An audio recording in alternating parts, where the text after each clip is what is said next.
these are plays we've seen from DeJohnay, right? So getting in the right position, jumping over the top, getting these transition blocks. She's always going to make that effort. So even for some of these, she's behind the offensive player coming over the top. So again, she was behind Sophie Cunningham. She wasn't able to get over the top. Had she got over the top and made that play, we wouldn't have been talking about it. She was too far behind the play. The contact above the head was too much.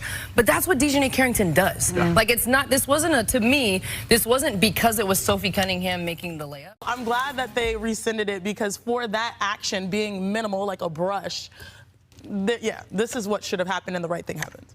What? Like, what is all I'm saying is I have flashbacks to college when my teammate bumped into a coach like this and it was a problem. Where your teammate did what? Bumped into one of our coaches this way and it was a problem. But I think when we analyze it, if Caitlin didn't say anything, it is marginal. I think rescinding it was fine. But I do understand in the moment how we got here. Well, and this is why you have the processes in place for the league to be able to. That is a deep sigh. You good? Yeah, it's just always something. I mean, my well. We need to have a very serious and very direct conversation about what happened on ESPN's WNBA Countdown following the DeJohnay Carrington flagrant 2 foul incident. I mean, look, it was a hard foul. I don't think that DeJohnay intentionally came out to get her across the neck like she did, but it did happen, and I thought it was the right call. But, you know, one of the things about Nay is that she's going to play her butt off, man. She's going to compete. Nobody's going to go walking in for a layup. And so I don't oppose the hard foul. But I also don't think that she intentionally went for the neck. And when that head coach's press conference comments generated calls for her dismissal from the lieutenant governor of Indiana himself, the alignment of those two positions tells you something specific and important about how this situation is being covered versus how the available evidence actually carries. Stephanie White, I've been a defender, the coach of the Fever. Get her out of there. Get her out of there. Fire her ass today. I don't want her back on that bench. Stop defending the other players. Oh, she plays hard, DJ. That's just her being her. You see Caitlin in the press conference almost cover her ears and her eyes.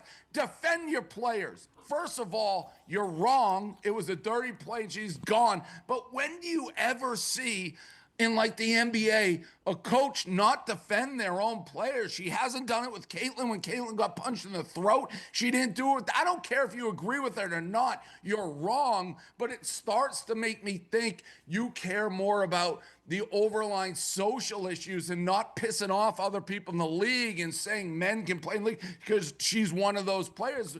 Coaches, when asked, always is taking the far left side of it.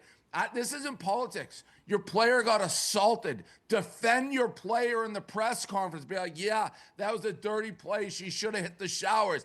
She acts like she's the coach of the other team. I don't care if she's the best X's and O's when she's not. Get her the hell out of there. Either defend your players or get lost. And about the standards applied to incidents involving different players in different situations is now happening at a scale and with a persistence that the network cannot manage by simply waiting for it to move on to the next news cycle. The Carrington foul happened. The footage exists.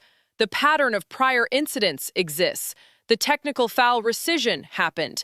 The lieutenant governor's statement happened. The countdown panel commentary defending Carrington happened. All of it is documented. All of it is in the public record. And the audience that has been watching this entire season is not going to stop applying that accumulated context to each new development as it arrives.